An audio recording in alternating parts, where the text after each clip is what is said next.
मेरे प्यारे देशवासियों, नमस्कार।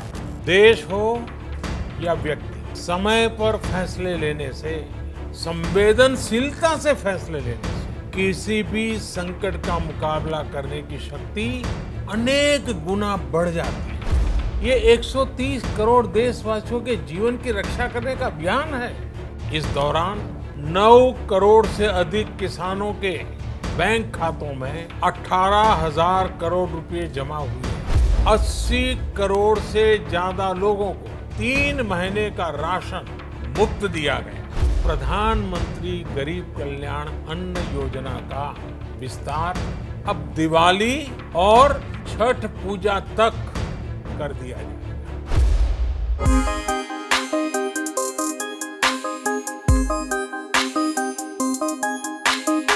नमस्कार दोस्तों, मेरा सहयोगी जो है काफ़ी दूर खड़े हैं, इसलिए आपकी इजाज़त से मास्क हटा रहा हूँ। उम्मीद है कि आप लोग मास्क लगा रहे होंगे। 2 महत्वपूर्ण चीज़ें, प्रधानमंत्री मोदी का संबोधन होना था। कल शाम से ही बहुत से कयास लगाए जा रहे थे कि चीन पर बोलेंगे कि कोरोना पर बोलेंगे, और कल रात को जिस तरीके से खबर आई कि चीन के 59 ऐप्स को सरकार ने प्रतिबंधित कर दिया है, बैन कर दिया है, इस बात के कयास और बढ़ गए कि प्रधानमंत्री मोदी आज के संबोधन में शायद चीन के संबंध में भारत सरकार की कोई बड़ी कूटनीतिक चाल या स्ट्रेटेजी के बारे में देश को बताने वाले हैं। इसलिए इस संबोधन का बहुत तेज़ी से, बहुत बेसब्री से देश भर की जनता, या कहें कि दुनिया भर के हिंदुस्तानी जो दुनिया भर में रहते हैं, वो इंतज़ार कर रहे थे। हालांकि कोरोना पर उनका पूरा फोकस रहा, चीन पर नहीं बोला। और मुझे ये इसलिए लगता है, मैं इसलिए कह सकता हूँ कि क्योंकि चीन के संबंध में जो सरकार कर रही है वो तो बताती जा रही है, चाहे वो कमांडर लेवल की बातचीत हो रही हो, चाहे सैनिकों को खुली छूट देने की बात हो रही हो, चाहे चीन के ऊपर आर्थिक प्रतिबंध के तौर पर, पहले आर्थिक आघात के तौर पर जिस तरीके से बैन लगाया गया 59 कंपनियों में, जिसमें यूसी ब्राउज़र है, जिसमें टिकटॉक जैसी बड़ी कंपनियां हैं, ये तो सरकार ने कर दिया था। तो अब इस पर और क्या नया करते, इसीलिए चीन की बात पीछे रह गई। और आज का पूरा संबोधन जो था बहुत छोटा लेकिन बहुत काम का था। वो पूरा का पूरा गरीबों के लिए था। अब पूरे भारत के लिए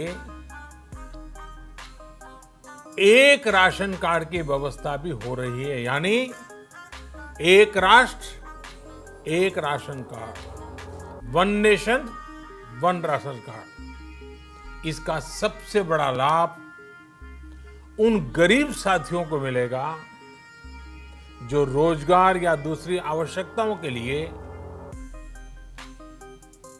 अपना गांव छोड़ करके कहीं और जाते हैं। गरीब कल्याण जो मुफ्त अनाज की प्रधानमंत्री की योजना चल रही है, उसका आज अवधि समाप्त हो रही है। प्रधानमंत्री ने पहले ये स्कीम केवल 30 जून तक, यानी 3 महीने के लिए अनाउंस की थी, अप्रैल मई जून के लिए। अब उसको और 5 महीने बढ़ा दिया है, ये देखते हुए कि कोरोना महामारी का अभी अंत नहीं हुआ है। गरीबों को रोज़गार की दिक्कत है, बेरोज़गारी बढ़ी है, खाने पीने का सामान नहीं मिल रहा है, खरीदने के लिए पैसे नहीं हैं।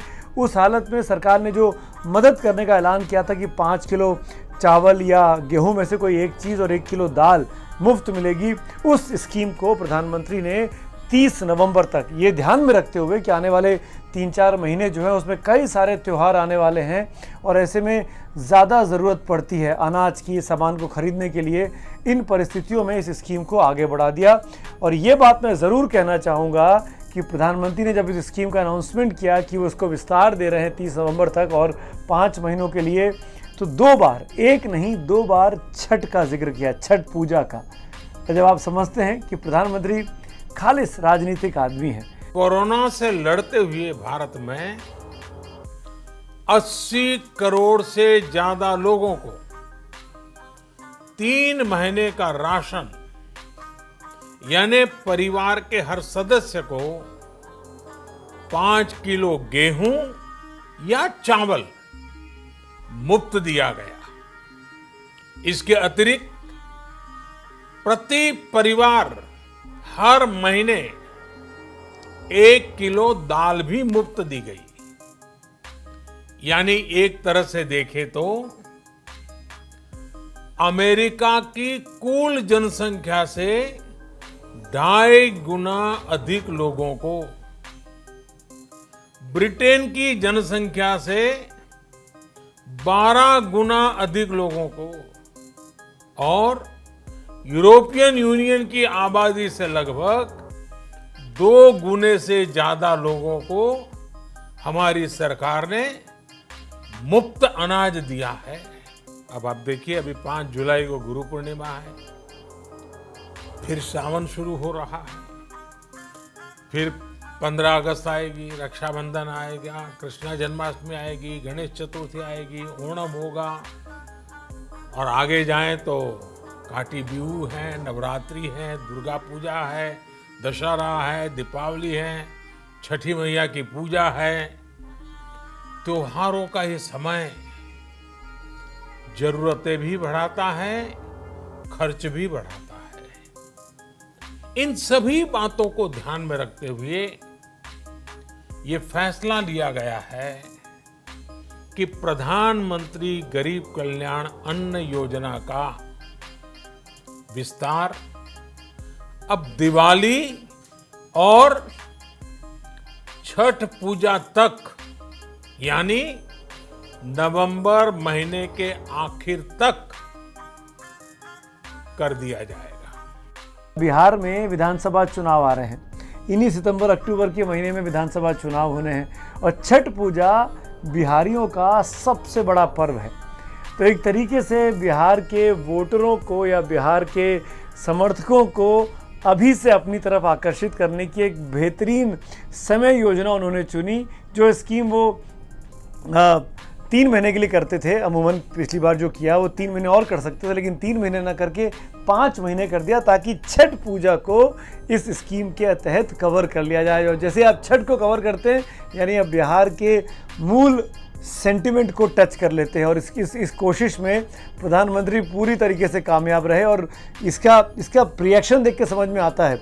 राहुल गांधी का जो ट्वीट आया तुरंत बाद प्रधानमंत्री का भाषण जैसे ही समाप्त हुआ, उन्होंने एक मशहूर शेर का जिक्र किया अपने ट्वीट में। नाम किसी का नहीं लिखा है, आपने भी वो शेर सुना होगा कि तू इधर उधर की बात ना कर, ये बता कि काफिला कैसे लुटा, मुझे रहजनों से गिला नहीं पर तेरी रहबरी का सवाल है। तो राहुल गांधी अभी यही पूछ रहे हैं कि तू इधर उधर की बात मत कर भाई, तू ये बता कि इतनी दिक्कत क्यों हो रही है। पर मैं माननीय राहुल गांधी को बताना चाहता हूं कि उनकी माताजी और कांग्रेस की अध्यक्ष सोनिया गांधी ने कुछ दिनों पहले प्रधानमंत्री को चिट्ठी लिखकर इसी तरीके की मुफ्त अनाज देने की स्कीम को सितंबर तक बढ़ाने की मांग की थी।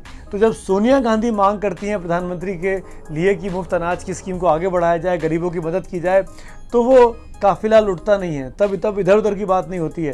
प्रधानमंत्री सितंबर की बजाय नवंबर तक स्कीम को बढ़ा देते हैं और गरीबों की मदद करने की घोषणा करते हैं। तो राहुल गांधी का ये ट्वीट सामने आता है। ये समझ में आता है कि राहुल गांधी की जो टीम है, क्योंकि ये शेर राहुल गांधी ने लिखा हो, ये सोच के थोड़ा सा अजीब सा लगता है कि राहुल गांधी शेर वेर पढ़ने के आदी है नहीं, उनके मुँह से कभी सुना नहीं है। तो उनकी जो IT की टीम होगी, उनकी जो सोशल मीडिया की टीम होगी, उनकी तरफ से ये शेर आया होगा।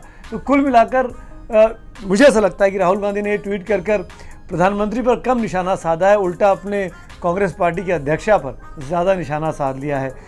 इसके साथ साथ एक चीज़ और, क्योंकि सरकार के खजाने पे, जैसा कि प्रधानमंत्री ने बताया, 80 करोड़ लोगों को मुफ्त अनाज मिलेगा। ये अब तक की सबसे बड़ी मुफ्त राशन की स्कीम है। किसी भी देश में, दुनिया के किसी भी देश में इतनी बड़ी स्कीम इस कोरोना के काल में नहीं दी गई है। साथियों, आज गरीब को, जरूरतमंद को सरकार अगर मुफ्त अनाज दे पा रही है तो इसका श्रेय प्रमुख रूप से 2 वर्गों को जाता है। पहला, हमारे देश के मेहनती किसान, हमारे अन्नदाता, और दूसरा हमारे देश के ईमानदार टैक्स पेयर। आपका परिश्रम, आपका समर्पण ही जिसकी वजह से देश ये मदद कर पा रहा है। आपने देश का अन्न भंडार भरा है, इसलिए आज गरीब का, श्रमिक का चूल्हा जल रहा है। आपने ईमानदारी से टैक्स भरा है, अपना दायित्व निभाया है, इसलिए आज देश का गरीब इतने बड़े संकट से मुकाबला कर पा रहा है। मैं आज हर गरीब के साथ ही देश के हर किसान, हर टैक्स पेयर का हृदय से बहुत बहुत अभिनंदन करता हूं, उन्हें नमन करता हूं। करीब करीब अगर मैं 3 महीने पहले की और अब के 5 महीने मिला लूँ, इन्हें 8 महीने के इस फेज को जोड़ लूँ तो सरकारी खजाने पर 1.5 लाख करोड़ का खर्चा आ रहा है। 1.5 लाख करोड़, आप समझते हैं। और प्रधानमंत्री ने गिनाया कि अमेरिका की पॉपुलेशन से 12 गुना ज़्यादा, ब्रिटेन की यूरोपियन यूनियन की पॉपुलेशन का दुगना, इतने लोगों की मदद भारत सरकार इस स्कीम के तहत कर रही है। जो उम्मीद थी कि इस आज के उद्बोधन में, क्योंकि छठा उद्बोधन था प्राइम मिनिस्टर का कोरोना काल में, ये माना जा रहा था कि कोई और बड़ी घोषणा करेंगे, कोई और बड़ी रियायत दे सकते हैं। बहुत से लोग चीन को लेकर भी अटकल लगा रहे थे कि चीन के संबंध में प्रधानमंत्री कुछ कर सकते हैं, तो वो सब तो नहीं हुआ। लेकिन जो हुआ वो एक गरीब हिंदुस्तानी के लिए, एक मजबूर हिंदुस्तानी के लिए, एक परेशान हिंदुस्तानी के लिए बहुत बेहतरीन हुआ।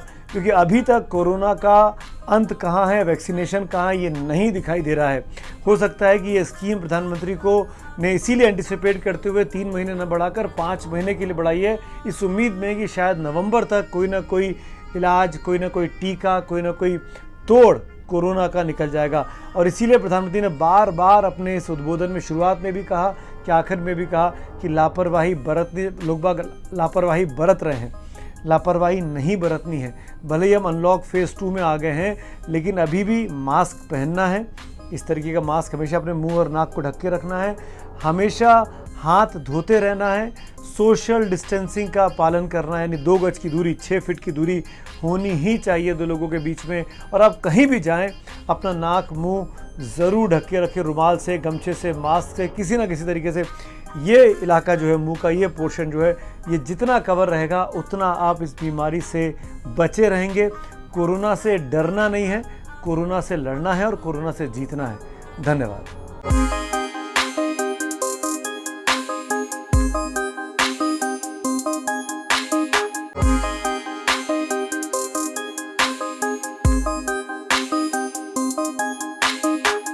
एबीपी न्यूज़ आपको रखे आगे।